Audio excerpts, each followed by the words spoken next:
नमस्कार। छोटा यूट्यूबर देखकर और कम सब्सक्राइबर देखकर अब वीडियो को ना बदलें।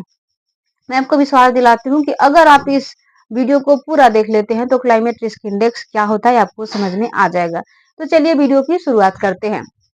सबसे पहले बात करते हैं क्लाइमेट रिस्क इंडेक्स, जिसे हम हिंदी में कहते हैं जलवायु जोखिम सूचकांक। ये होता क्या है और बताता क्या है? तो सबसे पहले यह एक वार्षिक रिपोर्ट है। वार्षिक रिपोर्ट मतलब कि हर साल रिपोर्ट पब्लिश करती है और अपने रिपोर्ट में कुछ न कुछ बताती है। अब बताती क्या है?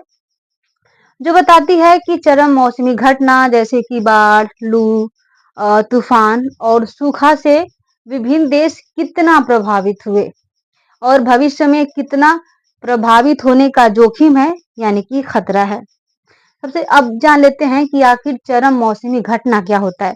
आपको बाढ़ तो पता ही है ना कि बाढ़ होता क्या है, लेकिन वही चरम बाढ़ की बात करें तो एक होता है नॉर्मल बाढ़, एक होता है थोड़ा सा ज्यादा। लेकिन चरम बाढ़ की बात करें, यानी कि बाढ़ का सबसे भयानक स्तर, इससे भयानक बाढ़ नहीं हो सकती। वैसे ही लू के बारे में बात करें तो एक तो होता है नॉर्मल लू, एक होता है थोड़ा सा ज्यादा। लेकिन चरम लू की बात करें, यानी कि लू का सबसे भयानक स्तर, इससे भयानक लू नहीं हो सकता। जैसे तूफान की बात करें, एक होता है नॉर्मल तूफान, एक होता है थोड़ा सा ज्यादा।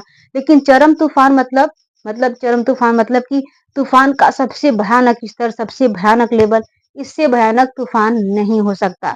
और दूसरा चरम सूखा की बात करें तो वैसे ही एक नॉर्मल सूखा होता है, एक थोड़ा सा ज्यादा होता है। लेकिन चरम सूखा मतलब कि सूखे का सबसे अंतिम स्तर या सबसे भयानक स्तर, इससे भयानक सूखा नहीं हो सकता।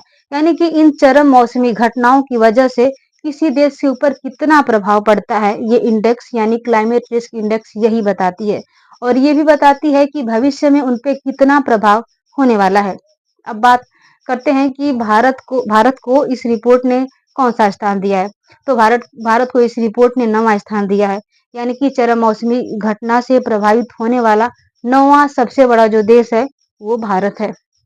मैं ऐसा करती हूँ आपको वीडियो समझ में आ गई होगी। वीडियो अच्छी लगी हो तो चैनल को सब्सक्राइब भी कर दें।